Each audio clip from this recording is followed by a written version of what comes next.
जय संतोषी माता। संतोषी माता व्रत कथा। एक बुढ़िया थी और उसके 7 पुत्र थे। 6 कमाने वाले थे और एक निकम्मा था। बुढ़िया माँ 6 पुत्रों की रसोई बनाती, भोजन कराती और पीछे से जो कुछ भी बच जाता वह 7वें पुत्र को दे देती थी। परंतु वह बड़ा ही भोला भाला था, मन में कुछ विचार न करता था। एक दिन अपनी बहू से बोला, देखो मेरी माता का मुझ पर कितना प्यार है। वह बोली, क्यों नहीं, सबका झूठा बच्चा जो तुमको खिलाती है। वह बोला, भला ऐसा भी हो सकता है क्या? मैं जब तक आंखों से नहीं देखूंगा मान ही नहीं सकता। बहू ने हंसकर कहा, तुम देख लोगे तब तो मानोगे। कुछ दिन बाद बड़ा त्योहार आया। घर में 7 प्रकार के भोजन, चूरमा के लड्डू बने। वह जांचने के लिए सर दर्द का बहाना लेकर पतला कपड़ा सिर पर ओढ़कर रसोई घर के में ही सो गया। सोने का बहाना किया, कपड़े में से सब कुछ देखता रहा। 6 भाई भोजन करने आए। उसने देखा माँ ने उनके लिए सुंदर सुंदर आसन बिछाए हैं। 7 प्रकार की रसोई परोसी है। वह आग्रह करके जिमाती है। वह देखता रहा। 6 भाई भोजन कर उठे। तब माता ने उनकी झूठी थालियों में से लड्डुओं के टुकड़े को उठाया और एक लड्डू बनाया। झूठन साफ करके बुढ़िया माँ ने पुकारा, उठो बेटा, 6 भाई भोजन कर गए, अब तू ही बाकी है, उठना, कब खाएगा?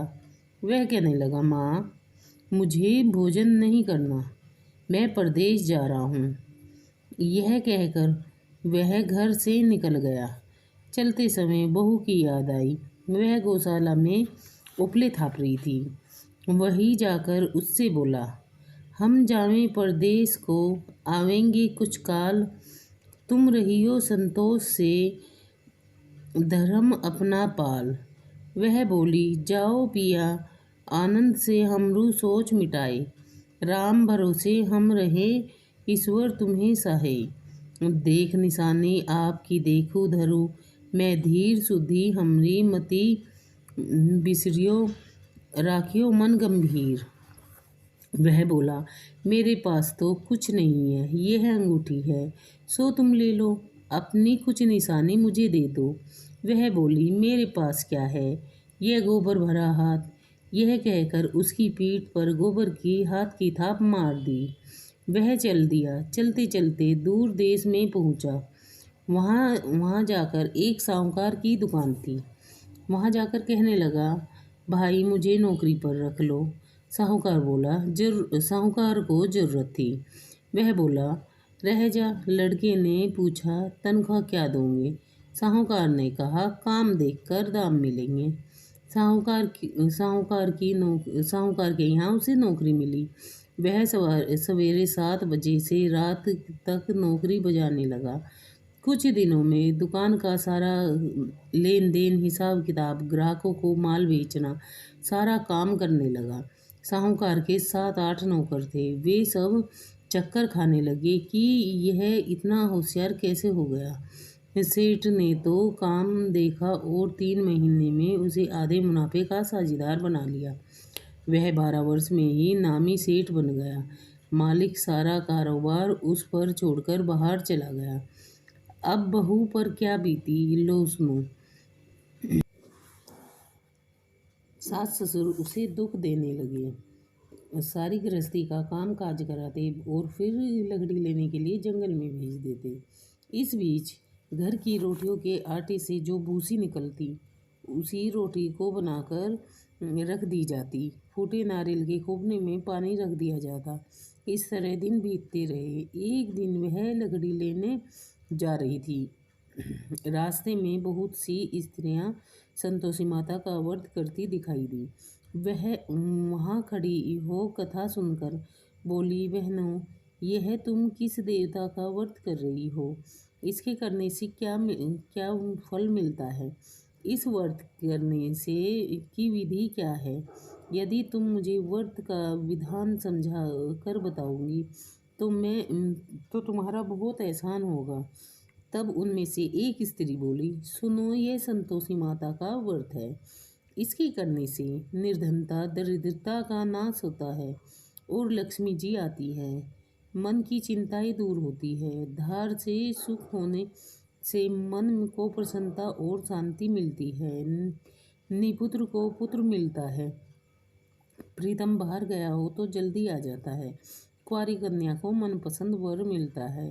राजद्वार में बहुत दिनों से मुकदमा चलता हो तो खत्म हो जाता है। इस तरह सुख शांति हो, घर में धन जमा हो, पैसा जायदाद का लाभ हो, रोग दूर हो जाए और जो कुछ मन में कामना हो वे सब हमारी संतोषी माता की कृपा से सब ठीक हो जाता है।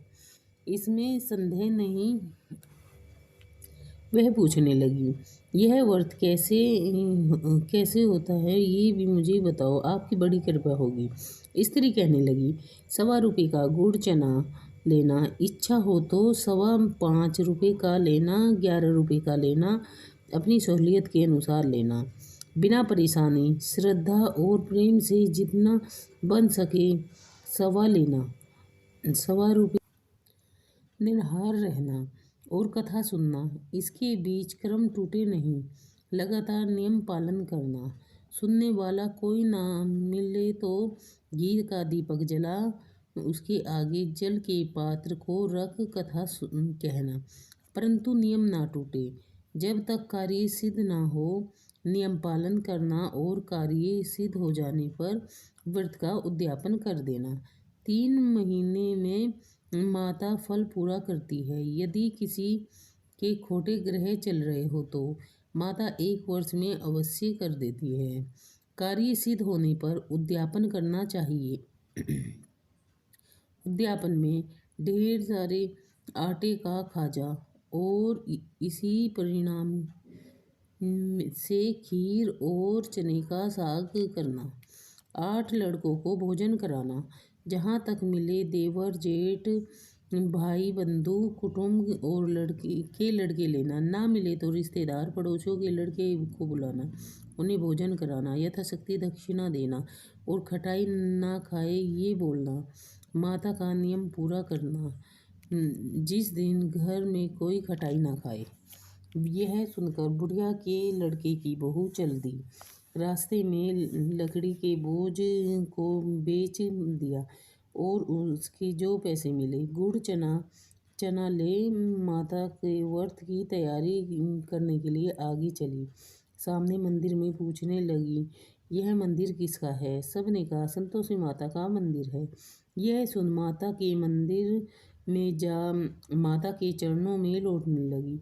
दीन होकर विनती करने लगी, माँ, मैं निपट मूर्ख हूँ, व्रत के नियम कुछ नहीं जानती हूँ, मैं बहुत दुखी हूँ। माता जगजननी, मेरा दुख दूर करो, मैं तेरी शरण में आई हूँ। माता को दया आई। एक शुक्रवार बीता कि दूसरे शुक्रवार को ही पति का पत्र आया, तीसरे को भेजा हुआ पैसा आया। यह देखकर जेठानी मुंह सिकोड़ने लगी, इतने दिनों में पैसा आया, इसमें क्या बड़ाई? लड़के ताने देने लगी। काकी के पास अब पत्र आने लगे, रुपया पैसा आने लगा। अब तो काकी की खातिर बढ़ेगी, अब तो काकी बुलाने से भी नहीं बोलेगी। बेचारी सरलता से कहती है, भैया पत्र आवे रुपया आवे हम सबके लिए ही अच्छा है। ऐसा कहकर आंखों में आंसू भरकर संतोषी माता की व्रत में मंदिर में मातेश्वरी के चरणों में गिरकर रोने लगी।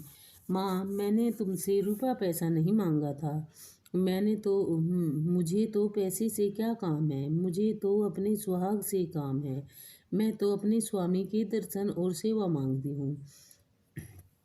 जब माता ने प्रसन्न होकर कहा, जा बेटी, तेरा स्वामी आएगा, यह सुन खुशी से बावली होकर घर में जाकर काम करने लगी। अब संतोषी माँ को विचार करने लगी, यह इस भोली पुत्री को मैंने कह तो दिया, अब इसका पति आएगा कैसे आएगा, पर आवेगा कहाँ से? और वह सौपन में इसे याद नहीं करता, उसे याद दिलाने मुझे जाना पड़ेगा। इस तरह माता बुढ़िया के बेटे के पास जा सौपन में प्रकट हुई और कहने लगी, साहूकार के बेटे, सोता है या जागता है? वह बोला, माता, सोता भी नहीं हूँ, जागता भी नहीं हूँ, बीच में ही हूँ। कहो क्या आज्ञा है?